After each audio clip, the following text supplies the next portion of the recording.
You ask Tiger to solve. This deals with linear equations with one unknown. The final result is x equals 35 over 198. Let's solve it step by step. Group all x terms on the left side of the equation. Add 12x to both sides. Simplify the arithmetic. Group like terms. Simplify the arithmetic. Isolate the x.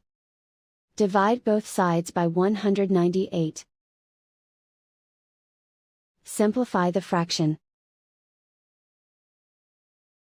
And so the final result is x equals 35 over 198.